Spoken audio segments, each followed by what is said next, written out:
Hey, what's going on, Phone Dags? BoHD here, and this is the LG Watch Urbane. It's the most premium Android Wear smartwatch on the market, but it's not designed for everyone like some other Android Wear smartwatches and even the Apple Watch. It's a big watch designed primarily for men and fashionistas. It looks like a traditional classic watch, and a lot of people will actually notice it on your wrist, but they won't confront you about it or ask you too many questions like they would with a traditional smartwatch, since it looks so much like a traditional watch. So with that said, the frame is made entirely of metal with one physical button on the side.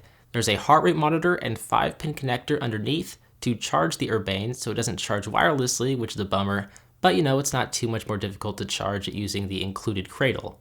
There is a leather strap included with the Urbane that's stiff but stylish, and it will become more comfortable to wear on the wrist when it's more broken in, and you can always replace the strap if you so desire.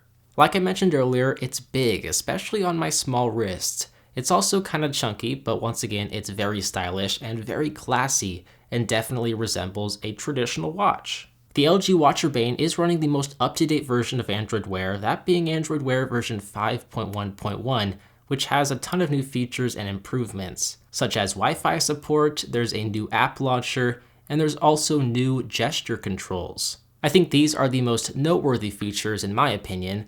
But with the new Wi-Fi feature, you can still receive notifications when you journey far away from your smartphone, assuming you're connected to Wi-Fi. You can easily launch apps from the home screen by simply swiping to the left. There's no need to install an app launcher via third party anymore.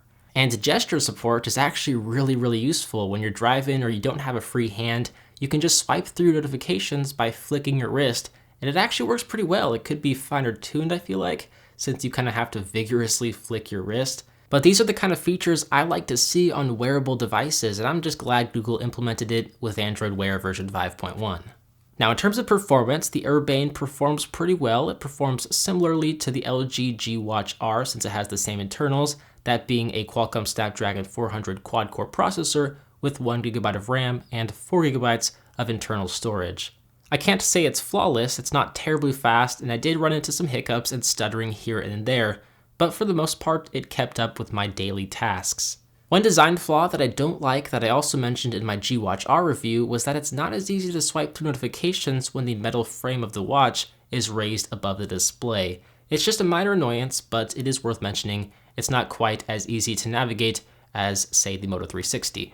The display is really sharp though. It's an OLED display with a 320 by 320 resolution and an eye-pleasing 348 pixel per inch index. Apple would call this a retina display. Text and colors are very sharp. The OLED display technology can take better advantage of some of the always-on functionality that Android Wear version 5.1.1 does offer without killing the battery life. If I do have the always-on mode activated, battery life is significantly affected. I have more trouble making it through an entire day on a single charge, since I do try and use it often. With it off though, I have no problem getting through a full day. You might be able to get through 2 days with light usage, but I always found myself connecting it to a charger anyways, just before I went to bed, just for the peace of mind. For $349, the LG Watch Urbane is one of the most expensive smartwatches on the market. If you're looking for a stylish smartwatch, then this is the one to get, but for the price and the still developing Android Wear operating system, I do find it hard to recommend for most people. Once again, unless your primary reason of buying it is for a fashion statement, most of the unique features found on the Urbane will come to many other Android Wear smartwatches in the coming months, so it's not like the new gesture support or the Wi-Fi support or even the new app launcher is exclusive to the Urbane. It'll make its way to the Moto 360, for example, which costs almost a fraction of the price. So this is my review, my opinions, and my thoughts of the LG Watch Urbane. Let me know what your thoughts are by leaving me a comment down below. If you guys enjoyed this video, please be sure to give it a big thumbs up, maybe subscribe if you're brand new to Phone Dag. But with that said, as always, I'm BoHD from PhoneDag.com. I hope you guys enjoyed this video. Thank you very much for watching, and I will see you very soon in the next one. See ya.